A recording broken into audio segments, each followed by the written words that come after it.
Messianics generally don't care if my son dies. But I'm getting ahead of myself.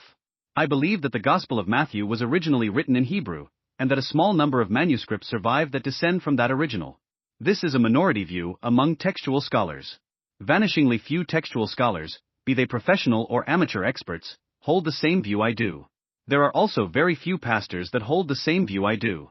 Very few congregants hold the same view I do. I currently attend a United Methodist Church, and no one I'm aware of at my church holds the same view I do regarding the original text of Matthew. I also listen to sermons from 3 other churches every Sunday. None of those churches hold the same view I do regarding the original language or preservation of the Gospel of Matthew. I stand alone. That isn't to say that no one ever has held the view I do. If I were to compare my view to 20th century scholars, I think my view regarding the textual history of the Gospel of Matthew would most closely align with Dr. Hugh Sconfield. To be sure, there are a number of points even within this sliver of theological topics that I diverge from Dr. Sconfield. Still, my principal manuscript is Hebrew Manuscript 132 from the National Library of Paris, the same as Dr. Sconfield. Dr. George Howard definitely had a more robust examination of the history of this family of manuscripts than Dr. Sconfield, but I have even more differences from Dr. Howard than I do with Dr. Sconfield. Dr. Sconfield was a Messianic Christian, and dedicated his life to trying to bring mainstream Christianity back into alignment with Jewish customs. For Dr. Sconfield, Hebrew Matthew was a sincere belief, but also a tool towards the goal he saw as more important. Dr. Sconfield didn't make any attempt to apply text critical theory to Hebrew Matthew or to seek out other manuscripts of Hebrew Matthew from the family in question. I can appreciate Dr. Sconfield's attitude regarding this. Textual criticism is difficult, thankless work, and the marginal differences in textual improvement are only worth the effort for those who have very particular personality characteristics. I'm glad that those people enjoy throwing their time away for very little pay and no appreciation, but when they complain about being alone, I just laugh and remind them that they made their choices.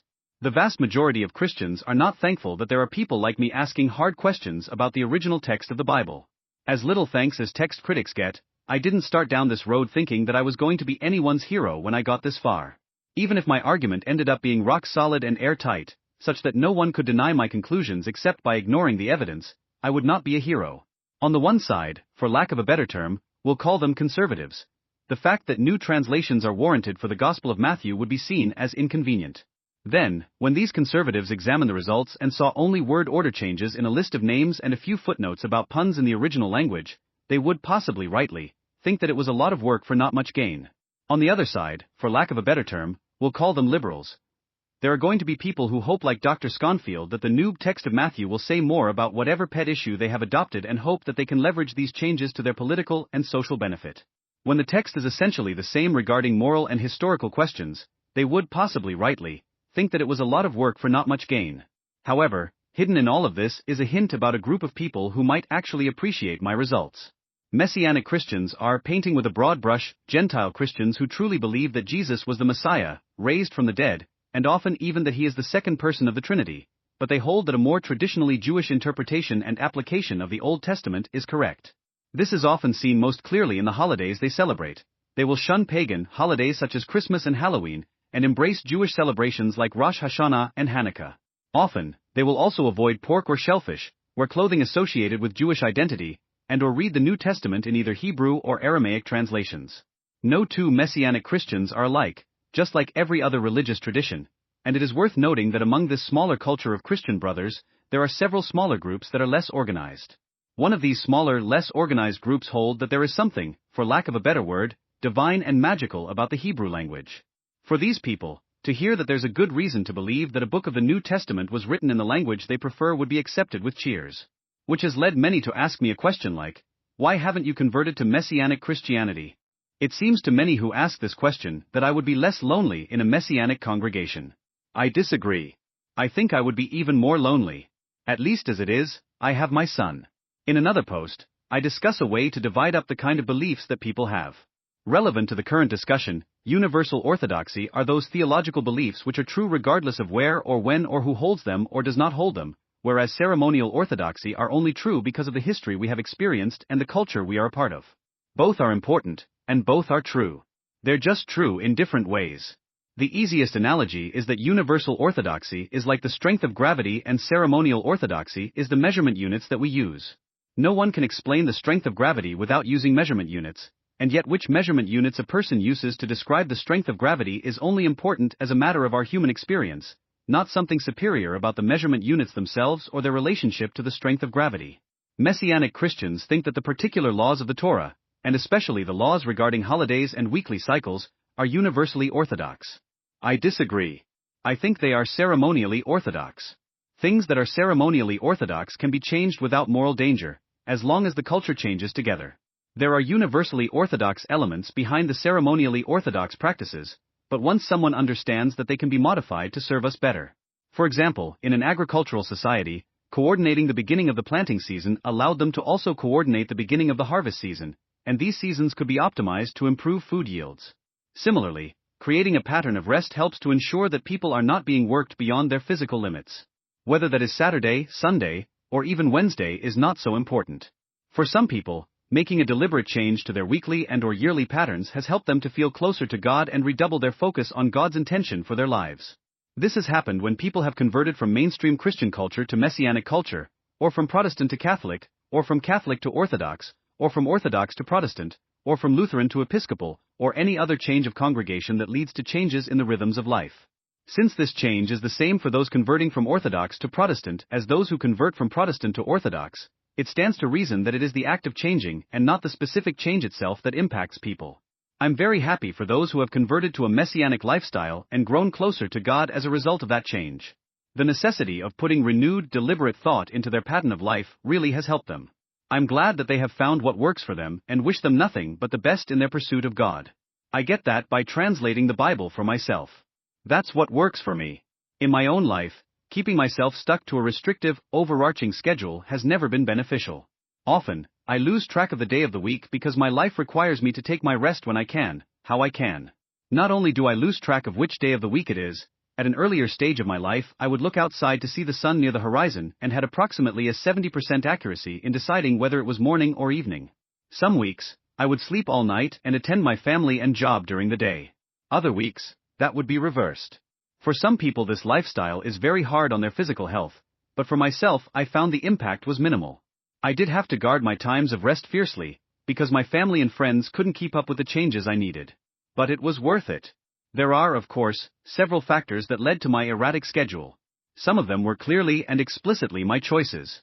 I worked at jobs where my schedule changed 2 or 3 times a month. I worked at a job that was an hour commute each way from where I lived. I took classes opposite my work schedule, and on the list of reasons why my schedule was so erratic. All of that turned out to be good practice though. When my first son was born, I learned what erratic really meant. My son has been medically fragile since the day he was born. He has a genetic condition, and he was born premature and small related to that. More often than I care to remember, I came home to an empty home and a message on an answering machine from a doctor assuring us that the test results were good. Before we all had cell phones, this would then lead to calling every medical facility in the phone book until one of them had my wife or child. Several times, this would lead to sleeping that night in the emergency room or a hospital room as the doctors worked frantically to keep my son alive. Time would show us that he's mildly allergic to most antibiotics, which serve to prolong the wait. These emergencies didn't care what day of the week it was. Several times, I was in the hospital Saturday night 5 and 6 weeks in a row. I missed my birthday a few times. I missed Thanksgiving once. My wife missed Christmas. Once, my wife and I celebrated Valentine's Day in May, between medical concerns and work concerns. In the first 7 years that he was in school, he had a record of missing approximately 50% of his school days due to illness or doctor appointment. When he was 5, he started having febrile seizures. These got slowly worse until we found the right medication to address them when he was 7. Between that time, there were a few times when seizures would come every Saturday or Sunday for a month. Before I had kids, I was on several online forums discussing various religious ideas. Facebook has mostly taken that place in my life now, but back in the day there were several for Catholics, textual conversations, church history, and on. Several of them had Messianic practitioners, and we obviously gravitated towards each other due to my views on Matthew. That changed when I had a kid. Over and over, they would ask what I was doing on a given Sabbath, or holiday or whatever, and they would chastise me for my decision to prioritize my child's health over the right worship of God. Once they could understand, and twice they would let slide, but by the time it was 3 or 4 they decided that it couldn't be an accident. Maybe it wasn't. Maybe there was a decision behind the dates of my son's illnesses. If it was, it wasn't my decision. Messianic practitioners are quick to point out the text in the Torah that leads them to their conclusions. The Lord did not set his love upon you nor choose you, because ye were more in number than any people, for ye were the fewest of all people, but because the Lord loved you, and because he would keep the oath which he had sworn unto your fathers, hath the Lord brought you out with a mighty hand, and redeemed you out of the house of bondmen, from the hand of Pharaoh king of Egypt. Know therefore that the Lord thy God he is God, the faithful God, which keepeth covenant and mercy with them that love him and keep his commandments to 1,000 generations, and repayeth them that hate him to their face, to destroy them. He will not be slack to him that hateth him, he will repay him to his face. Thou shalt therefore keep the commandments, and the statutes, and the judgments, which I command thee this day, to do them. Deuteronomy 7 verses 7 to 11. Thou shalt fear the Lord thy God, him shalt thou serve, and to him shalt thou cleave, and swear by his name. He is thy praise, and he is thy God, that hath done for thee these great and terrible things, which thine eyes have seen. Thy fathers went down into Egypt with 70 persons, and now the Lord thy God hath made thee as the stars of heaven for multitude. Therefore thou shalt love the Lord thy God, and keep his charge, and his statutes, and his judgments, and his commandments, alway. Deuteronomy 10:20-11:1. The seriousness of the laws is even punctuated with a story. And while the children of Israel were in the wilderness, they found a man that gathered sticks upon the Sabbath day. And they that found him gathering sticks brought him unto Moses and Aaron, and unto all the congregation. And they put him in ward, because it was not declared what should be done to him. And the Lord said unto Moses, The man shall be surely put to death, all the congregation shall stone him with stones without the camp. And all the congregation brought him without the camp, and stoned him with stones, and he died, as the Lord commanded Moses. Numbers 15:32-36. These and other passages do seem to suggest that the commands of the Torah are always going to be binding. There are a number of theoretical frameworks that deal with that, and picking one is not the point of today's post. But it is worth noting that the New Testament does have some interesting points to contrast this. First of all, the reversal of the command to circumcise our children is noteworthy. And they wrote letters by them after this manner. The apostles and elders and brethren send greeting unto the brethren which are of the Gentiles in Antioch and Syria and Cilicia, forasmuch as we have heard, that certain which went out from us have troubled you with words, subverting your souls, saying, Ye must be circumcised, and keep the law, to whom we gave no such commandment. It seemed good unto us, being assembled with one accord, to send chosen men unto you with our beloved Barnabas and Paul, men that have hazarded their lives for the name of our Lord Jesus Christ. We have sent therefore Judas and Silas, who shall also tell you the same things by mouth.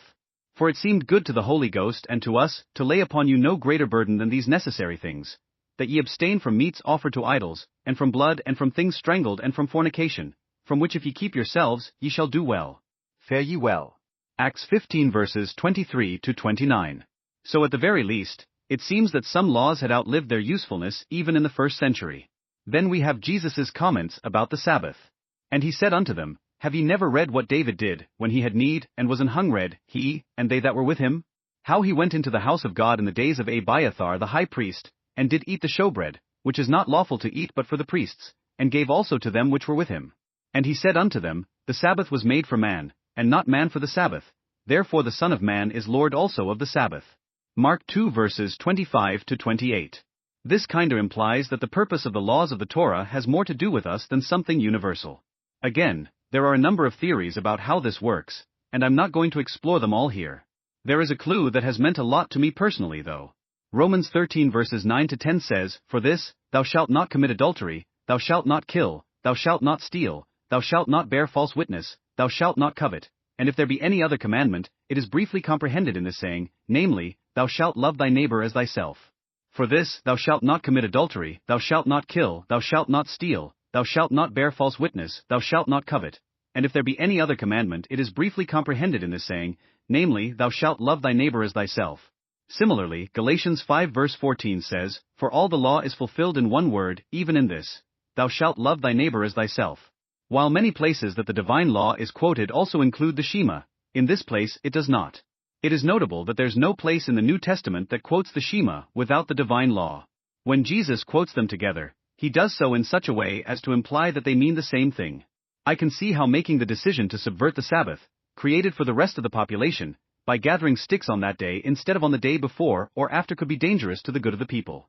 I can also see how making the decision to change the day from the seventh to the first day of the week would have minimal impact on the overall good to the people. Altogether, it looks much less like it matters that we get the right days, and much more like we acknowledge that everyone gets sufficient rest and gets their needs met and important historical events are commemorated. This is exactly the opposite of the Messianic view.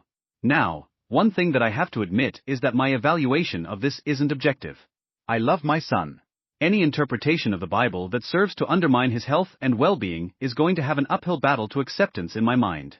I've been wrong before, and I'll be wrong again. If this is something I've gotten wrong, then so be it. But as I look at the evidence and I look at my son, I can't be messianic because I can't look at the Bible the way they do take care of my son. Those who do look at the Bible this way and try to apply it universally consistently demonstrate that they expect parents like me to be willing to sacrifice our children in the interest of their interpretation of the Bible.